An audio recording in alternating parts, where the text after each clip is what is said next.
Good day, it's another day, it's another sunny day.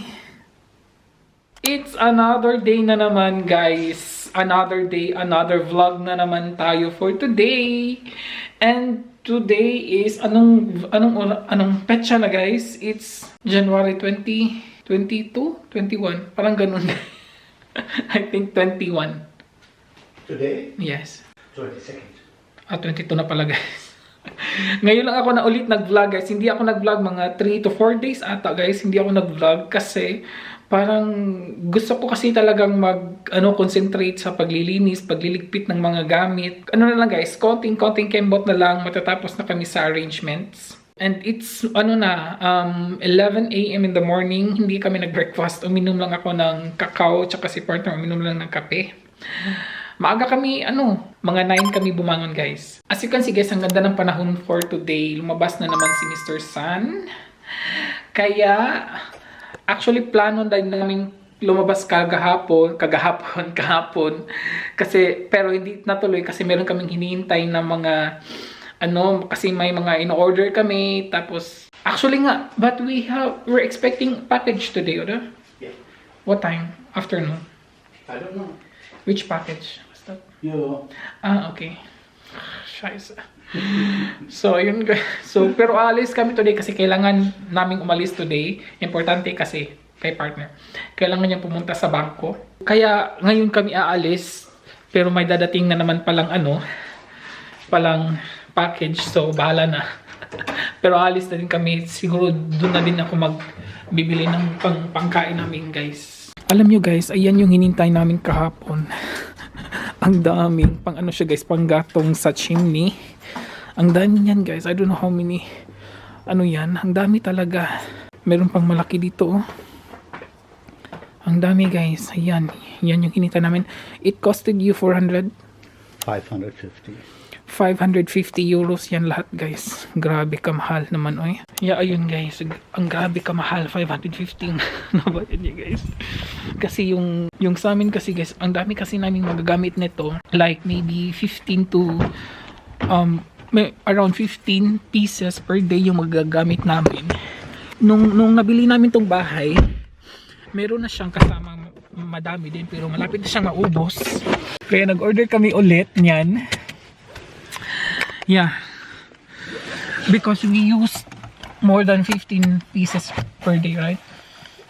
Sometimes, so, yeah. Yeah, sometimes guys, more. Kasi pag medyo malamig, ang lamig talaga, so mas madami pa kaming magagamit. Everyday talaga namin siya magamit hanggang from 8 AM hanggang gabi na siya guys, 7 PM. And then, mag-overnight na yun, ang init, so morning pagpasok namin sa living room, mainit pa naman siya pero I mean, kailangan lang talaga siyang i-maintain para hindi lalamig ang aming buong bahay, ganun. Kaya nag-order si partner ang dami. Natakot maubusan. Natakot maubusan guys, kaya nag-order ng madami. So ayan guys, on the way na kami. 2 lugar pupuntahan namin. So, fry. Naklings. Yeah, naklings. 2 lugar pupuntahan namin guys. Ang ganda ng panahon guys, look. Dito ba si Sun? Ayan yung guys, labas na ng bahay namin.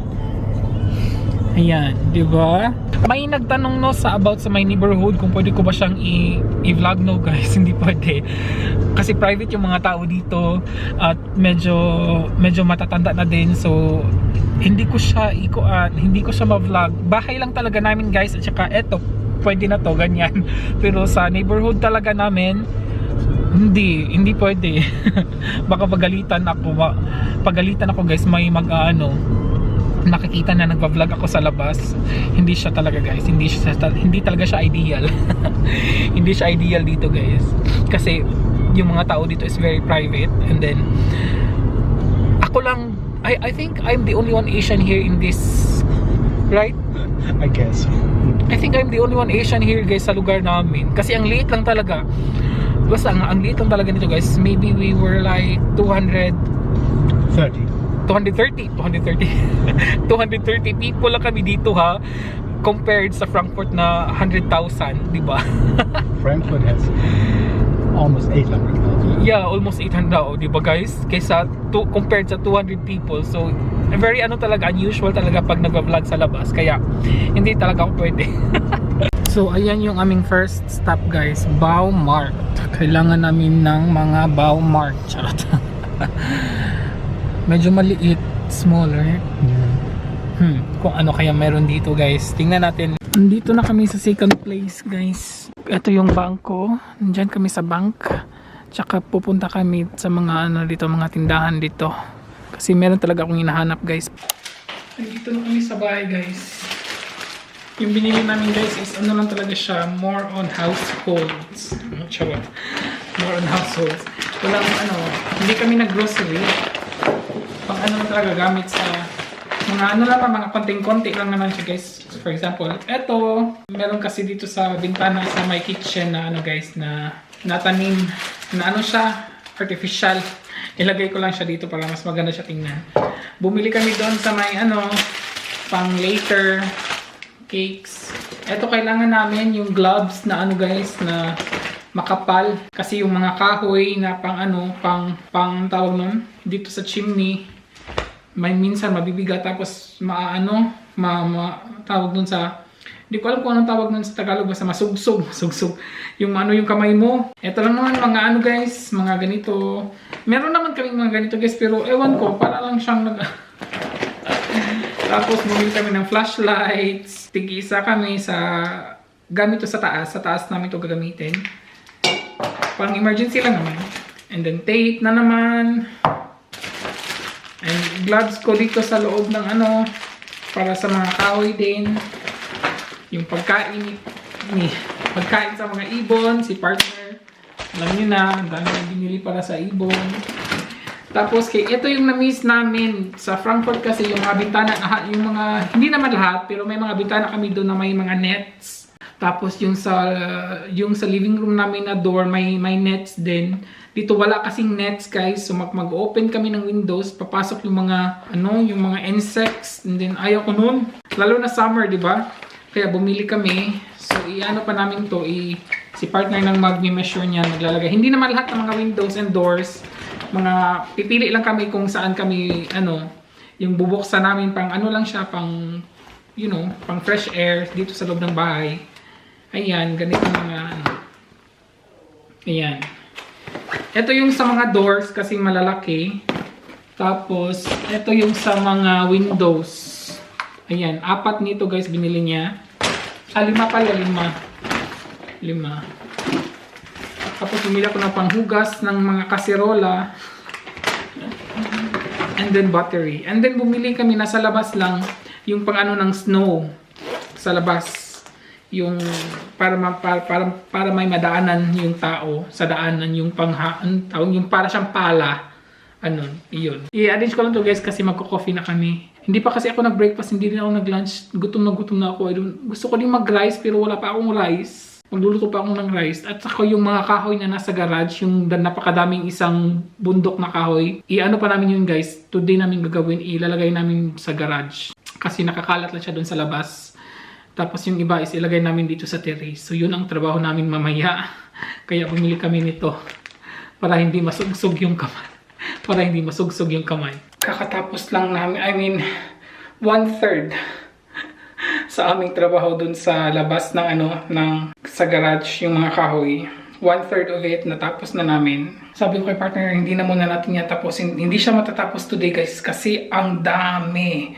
Pakita ko sa inyo. Tingnan nyo yun guys, ang dami pa, diba? I don't know how many days namin yan matapos kasi may nilagay na kami dyan. Yan, nilagay namin yan today. Nasa dyan. Today lang yan guys. Mga 30 minutes. Mga 30 minutes siya. Ganyan na kadami yung nalagay namin. So, tatapusin namin yan bukas. So yun guys, bukas na yun namin tatapusin. Hindi namin siya talaga matatapos today kasi malamig sa labas. And ang bigat ng kasi may mga malalaki pa guys.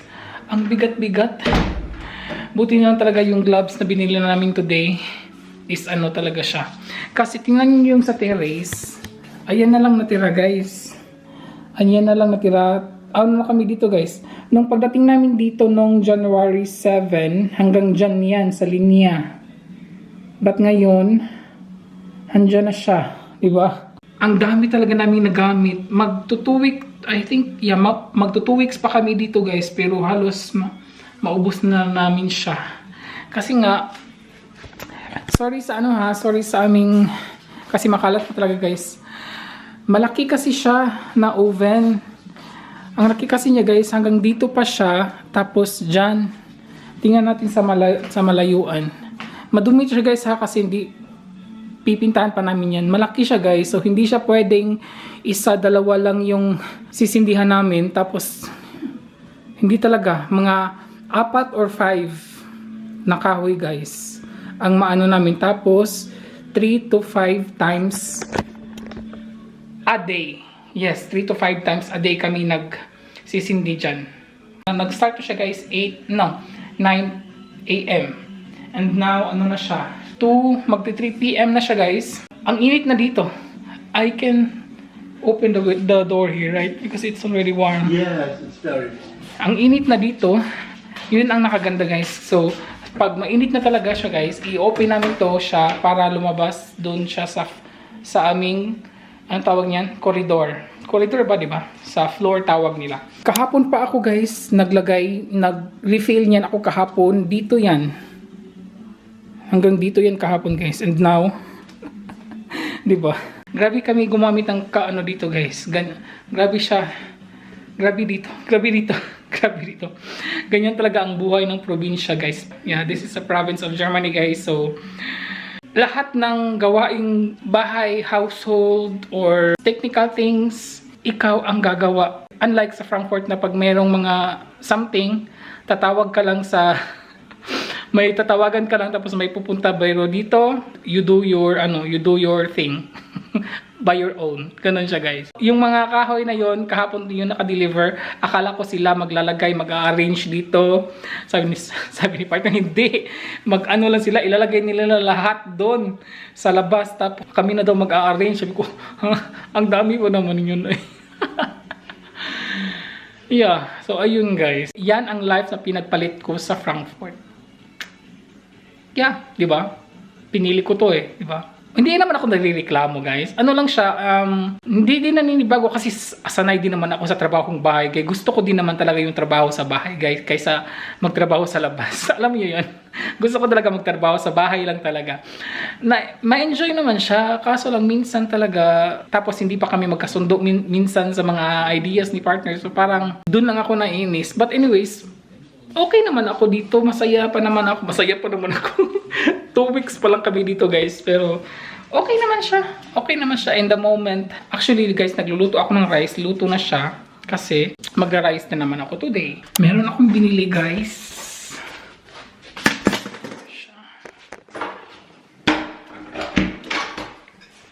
Ang binili ko is ito. Kasi guys, meron ako ditong sa aming ano lang naman. Mamaya ko na kukunin yung wait lang guys. Ilagay ko lang to siya. Pakita ko mamaya. So ayan guys, ito yung binili ko sa sa labas. Lagay niya kasi andyan siya Ayan. Char lang good, diba? Char lang siya guys na siya. Artificial lang yan sila. Hindi pa yan na-arrange guys. Mamaya na lang.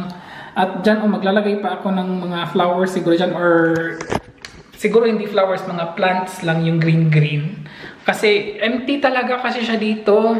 Pag wala kasi siyang guys, pag wala siyang mga something na dyan, talagang empty siya dyan. Diba? So, yun ha? Short house tour. Charot. Short yun, house tour guys. So, ayun. Ayun lang naman yung binili ko. And then ito din, napakita ko din yung binili namin na At saka ayan din guys, yung artificial lang din yan siya. Ito lang din na binili ko today, yung lagayan niya. May mga pa siya hakalat, okay lang yan, pasensya na. Nilagyan ko siya dyan kasi empty kasi siya pag pag walang parang halaman dyan, di ba? So, di ba? Another short house tour na muna. Saglit. So, ayun guys, anong gagawin ko pa? Mag-arrange na naman ako ulit kasi ay, may kalat, nagkalat na naman sa taas guys. Oh my god, Niawas ang sabaw, ang walang katapusang sabaw ni RC guys. Ano, yung buto-buto, pero last na to siya. This is the last. Finally. Meron pa akong ano doon, isang portion ng adobo, chicken adobo. Ang dami kasing sabaw, guys. Nag-ano siya.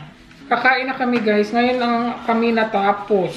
Hindi ako nag-vlog, nagtrabaho, guys, kasi matatagalan tayo. But now, it's 5:05 p.m., guys. Genau, 5:05 p.m. Meron ako ditong konting ginamos. Konti na lang. Ano na lang siya. Nagutom ako. Yung ano sana yung kakainin ko guys, yung adobo. Pero baka masira itong ano eh. Mas madaling masira itong sabaw, di ba? Kaysa sa yung adobo. So ito na lang yung kinain ko. Katsumam? Yeah, katsumam. Ang dami kong rice. Gutom si RC. Mangaon. As usual, bread kay partner. Yeah. Ay, sarap nito. Pinainit ko talaga ito ng masyado. Ay, hindi pala masyado. Tamang-tama lang. Bukas another na naman. Nakakapagod. Kailan ba tayo matatapos? When can I do shopping again? Tonight. You will drive to Kassel.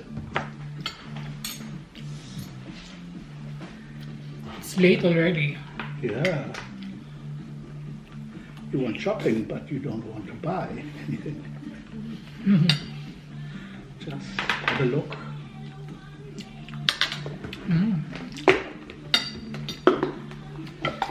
Sarap pa din. Kahit na 3 days na to. I think it's the 4th day. Awesome. Yesterday was the 3rd. 4th day na pala to guys. Matagal siya naubos kasi nagluto din ako ng ano at chicken adobo. Nag-crave kasi talaga ako ng adobo guys. Timing kasi yung nag-grocery kami, di ba?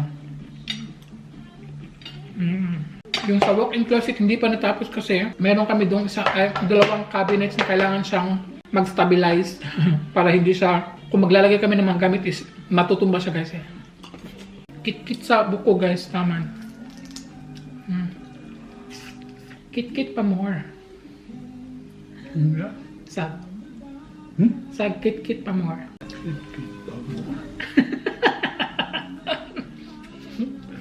Was heißt das? So.